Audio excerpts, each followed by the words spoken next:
and then in this Indo-Germanic branch, we get a little bit of a strange phenomenon. Abraham. The Jews, they were part of this Indo-Germanic branch. They were also having many different kinds of gods. But they got into trouble. Somehow they were chased from their land by some other group, and they were landless. And so their leader, Abraham, made a deal with Yahweh. Yahweh, which was just one of the gods that were there at that time among the Jews. And this can be very clearly read in the Old Testament, where Yahweh says, okay, I will help you to find this land, which then becomes the promised land. But on one condition: from now on, you and all your people have to forget about the existence of the other gods and only worship me as the only God. This is very clearly written there. So that is called monotheism. This is the first time it happened about 3,600 years ago or something. And this was, of course, a very major change. Because from that time onwards, for the Jews, religious freedom was finished. Only one God was allowed. And this actually did not only happen there, also Zarathustra, among the Parsis, he, you could say, chose one God named Ahura Mazda. And so this is still a religion present in India, actually. Several million people who are still worshipping this God. Even in Egypt, there was a pharaoh named Akhenaten who tried to impose monotheism on the Egyptians and only allowed the worship of one god named Aton, which is also a sun god. So at that time, many other temples were destroyed and many statues were destroyed. And he lasted about 20 years. After 20 years, he was killed, and then again polytheism was reinstalled in Egypt. The Jews were quite a special success story for monotheism. And then, of course, from the Jews also came Christianity with the same God, Yahweh. And from the Jews also came Muslim religion with the same God, but then named Allah. But actually this is one branch. This is one story. And in the Quran, then Muhammad is even referring to many of the Jewish saints and to Jesus also as one of the prophets. So this is a development that took place. And somewhat later we also see another development. A development of monism without polytheism, which first came with the Jain and then later with the Buddhists. So they were worshipping no gods. They were worshipping only cosmic consciousness. And they did not want any image of God, which is a little bit like also in Muslim culture. You're not allowed to make any painting of Allah. And so the worshipping then was of the Buddha, or of the Buddha nature, or of Mahavira, which was like the saint which started the Jain religion, although the Jain also have some history before that. But anyhow, so there we see a reaction, actually also of the merchant class, against the priests who are monopolizing the spiritual beliefs and rituals especially, and who are asking a lot of money for doing these rituals. So, and then when Buddha came, he did not deny the existence of the gods. He actually could talk about the gods, Brahma and Shiva and all these things. That is very well known. He only said that they were not so very important. That for your spiritual growth, your inner Buddha nature, your inner pure consciousness is the main thing. And so from that then came a religion, although Buddhists themselves do not really like to be called a religion. It is very similar anyhow to religion. It is spirituality done in a group. So, but where there is no God, but then anyhow we see also that the Buddha becomes like a God and is worshipped like a God, and that even one Buddha is not enough. If you go into Buddhism, you find many Buddhas.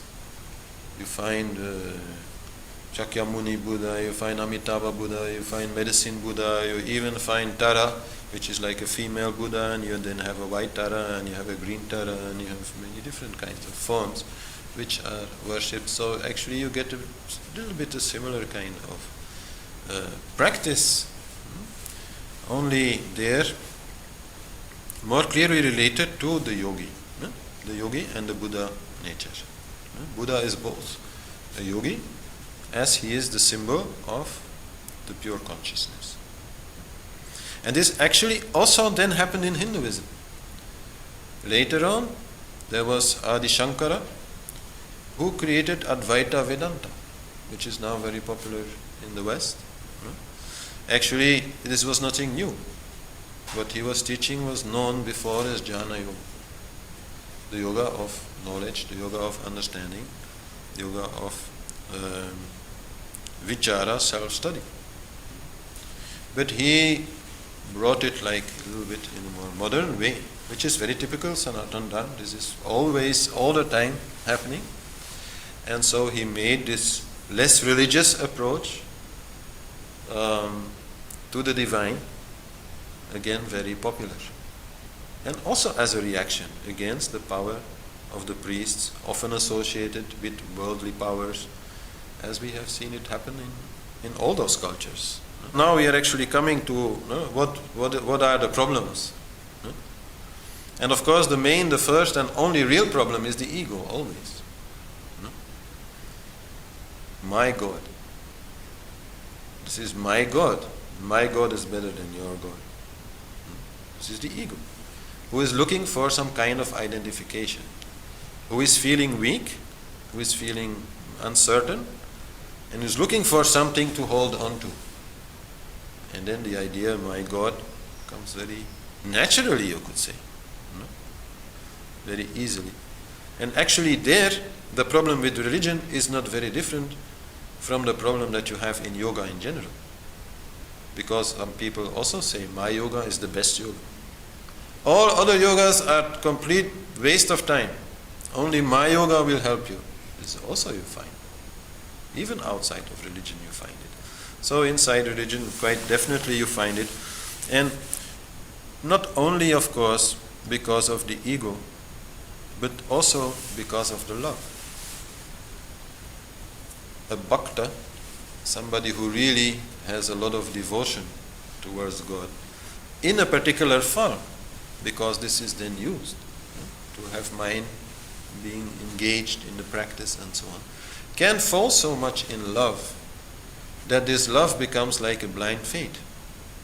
That he really is seeing only this form as the divine and can no longer see the divine in everything else. That he loses the understanding of the formless divine behind everything through association with the form, through love. Like a lover also sometimes can be so much in love with his beloved that he no longer sees the faults, for example, of the person. And other people are saying, yes, but she is doing this and she is doing that. And no, she can never do that.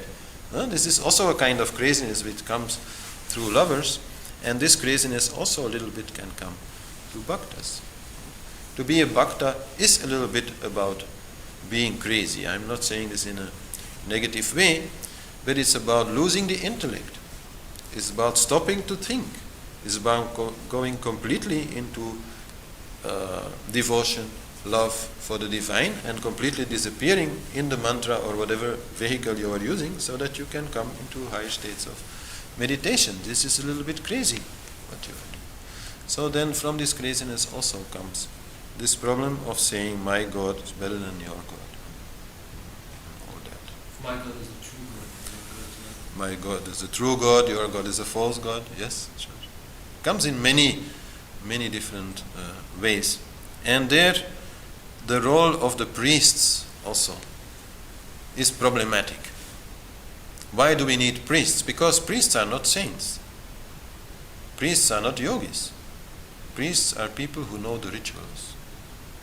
Priests are people who know the scriptures. They are not necessarily practicing so much. They are not necessarily very spiritually evolved people. They are usually spiritually interested people, otherwise, why would you do it? But even there, very often it is a father to son kind of arrangement, so then even the son may be becoming a priest, even though he is very worldly by himself and not so interested in spirituality, but it's like a sure job, no? That he can get. So many problems come there because rituals are made in such a way that you need like a specialist to do it. Not everybody can do it. So this is one error very often made. And because it is a job, because it becomes something which is corrupted by money, no? And corrupted also by the ego, no? Because then the ego can say, my temple is the biggest temple. My temple is the most beautiful temple. The way we chant it is best way of all. No? So, and of course the priest then also has a tendency to say it because it makes more money. If you can tell people your temple is the best temple, then that's where they will come. That's where they will leave the gifts or the money or whatever on which you depend. So this is something then against which Jesus also, for example, was very much reacting. He was very much reacting to the power of the priest and the combination or the corruption of the temple by all the commerce, all the business going on around it. And then another very big error which comes at some point in time, around the time when Abraham made his deal with Yahweh, actually is around that time that we get really big states. Before that there were only small states, city-states, and even then small city-states. Not really the big city-states that we get later. Smaller groups, but big enough to need some kind of union, to need some kind of common practice. And so then, of course, for the one who is in charge, to go for one God becomes a very logical thing to do. If everybody is doing different kinds of things, then the feeling of unity is less. If we are all having the same, my God is better than their God, then that's a very great power for a ruler. So that obviously then comes, and I think the main reason why in India polytheism has stayed is because India never really was unified until, well, maybe today. But before it was all very small states who were there. And then at some point the Mughal came, but then we were already talking about the Muslim areas, so this is actually quite late. And even they could not unify the country. And Ashok, of course, was also there. He was a Buddhist emperor, you could say, who had some power, but he could never impose Buddhism upon all those Hindus. It was completely impossible. So he built a lot of monasteries. He really promoted Buddhism very well in India. But so India somehow always stayed free, because if one of those smaller Maharajas would say, okay, from now on only Kali can be worshipped, then worshippers of other gods, they would just move to the neighbors. They would just go to the next place, because there they would be free to worship whoever they want. So this was at that time free. No? But so in other cultures, and especially the monotheistic cultures, where the worldly power and the spiritual power became very entwined, like we also see it in Muslim origin. Muhammad was a general. He was the general of the army, who was also the prophet. So that also means that the Muslim approach is very militant towards other beliefs. Already in the Quran this is very clear. But of course also in Christianity, the link between Christianity and Rome, the Romans, the Roman Empire, I think Emperor August or something, he really made that link, made it the state religion, and from then onwards it became very dogmatic, very limited, not trying to make people more free, but making them less free. Until at some point in Christianity, even in Catholic Church, meditation was forbidden. And the orders of monks who were really trying to do some meditation and achieve some kind of higher meditation and achieve some kind of enlightenment were persecuted. They did not want people to be free. If you are doing yoga, if you are doing meditation and you are succeeding there, then you really become a very free person, because you are not very attached to anything anymore. You take away my money, okay, it's not nice, but it's not such a big deal either. Yeah?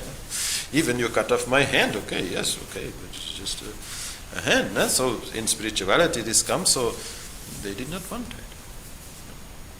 So then religion at some point really became very oppressive.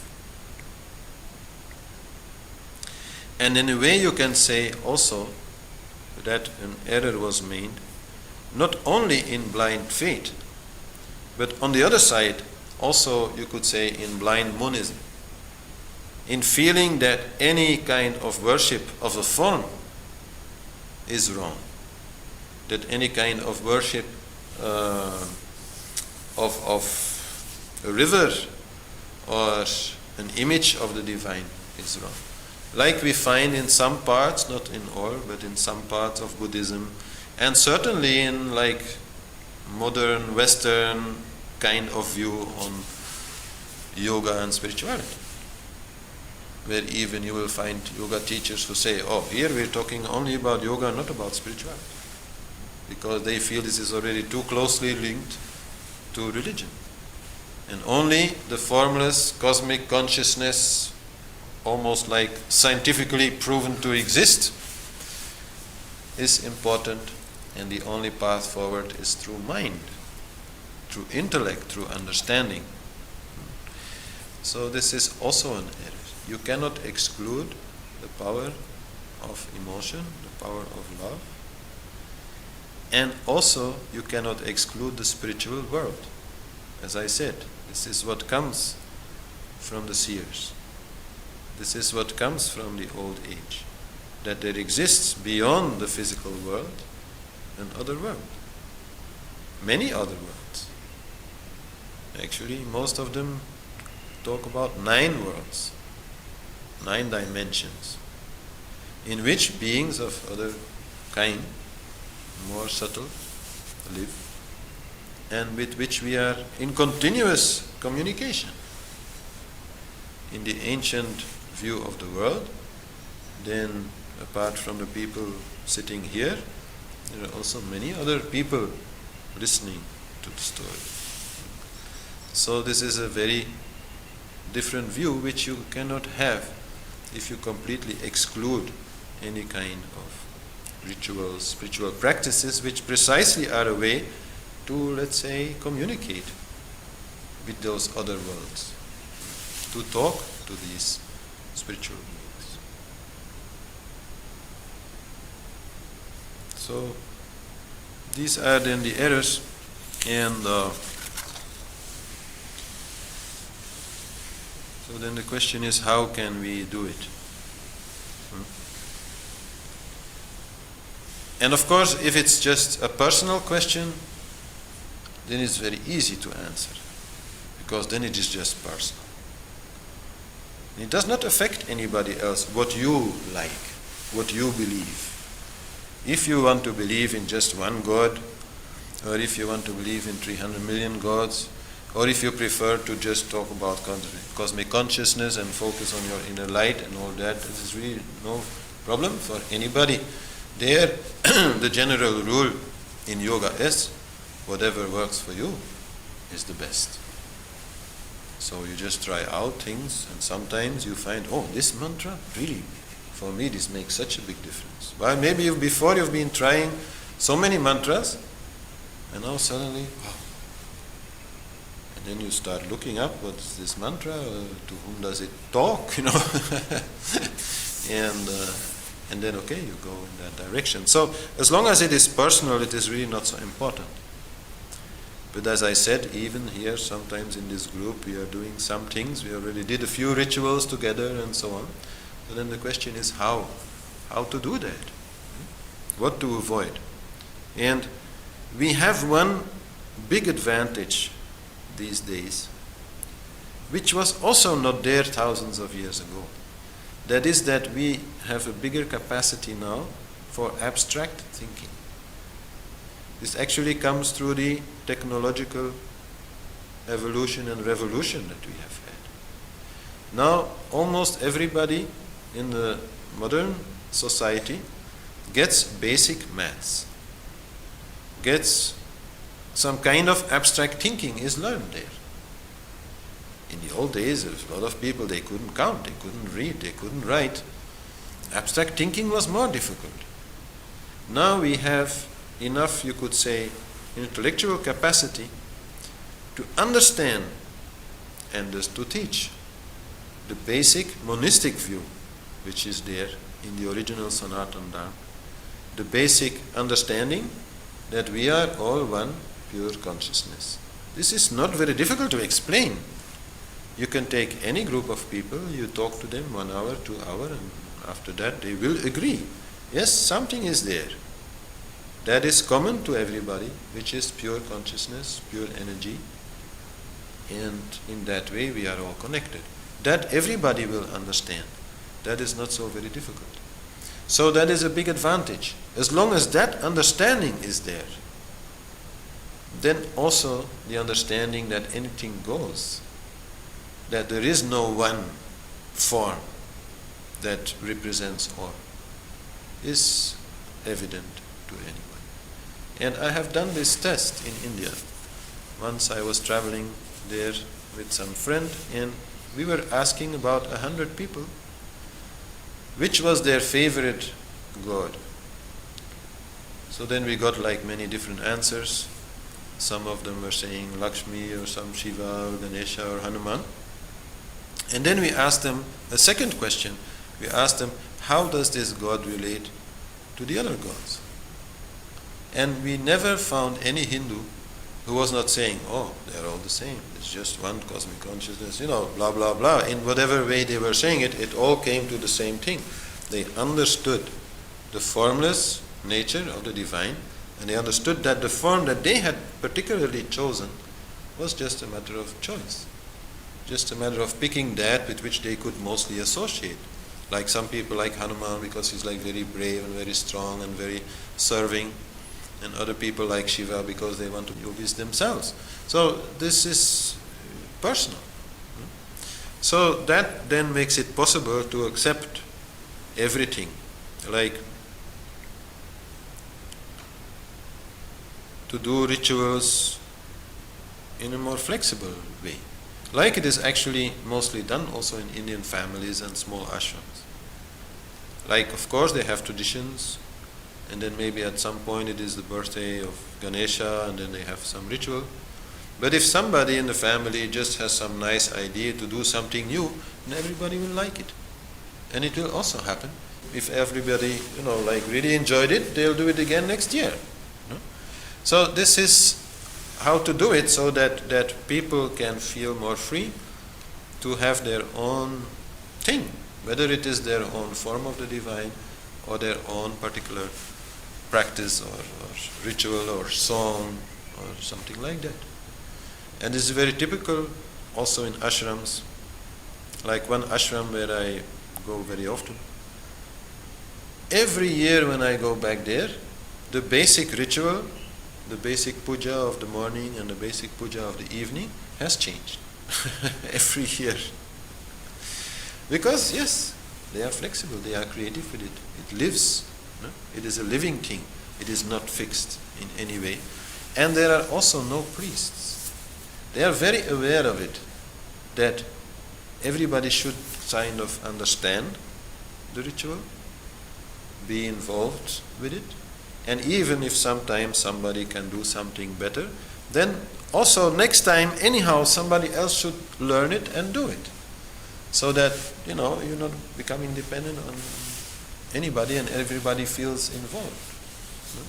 So this is very much the way to do it, and to do it in a relaxed, I would say, not such a very serious way. Like in an Indian family, they are doing a ritual and then the milkman comes, or some guy is selling vegetables, they'll just stop and they'll go to the milkman and then they'll come back and then they'll continue. And so children may run in and out and things can happen, and this is just not so very serious as it is like often done in church. And of course, if you are doing it with a very big group and you really want to make it beautiful and you want to create a certain atmosphere, then you need a little bit more rules. You need a little bit more structure. But always understanding that flexibility is more important. This is, yes, essential. Otherwise you just end up in the same trouble. Maybe one generation later or 2 generations later, you create the same kind of problem. Like for example, let's just say chanting. Of course some people are better at chanting than others. But if you only let the ones chant who can do it really well, because you want to give everybody such a nice experience, then you're doing the wrong thing. Chanting should be done together, and it doesn't matter so much if some people are maybe singing a little out of tune or missing a few words. That does not matter so much. No? Religion is religare, is bringing together. No? So flexible, and also my teacher very often used to say that traditions and books, teachers from past times are important, but the most important are the living teachers. Satsang with the living teachers, because they are living it in the moment. Their value for people is so much greater than any book, even if it was written or recorded from a really very, very highly evolved being. It can be inspiring, it can be, very uplifting. One can learn things, but not without losing contact with the living saints, not without losing contact with those who are practicing and who can make you feel rather than intellectually understand what is the truth. But so one more thing which is important, that is, when we are doing Bhakti Yoga, very good, but we should never only do Bhakti Yoga. We should keep our Bhakta under control. At some point it may become a little bit too much fun to only sing to God, to only go in that. Also some understanding must be there. Some jnana, some knowledge must be there, some teaching must be there, so that it is always understood what it's all about, and that the formless nature of the divine is not forgotten by working with the form. We can say that jnana without bhakti is without power. It is purely intellectual. To come on a feeling level, it needs bhakti. But bhakti without jnana is blind faith. So both need each other, both supplement each other. And so that is the way to do it also in a group.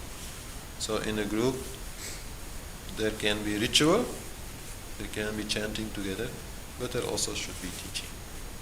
There also should be talking, and there also should be other practices like meditative, yogic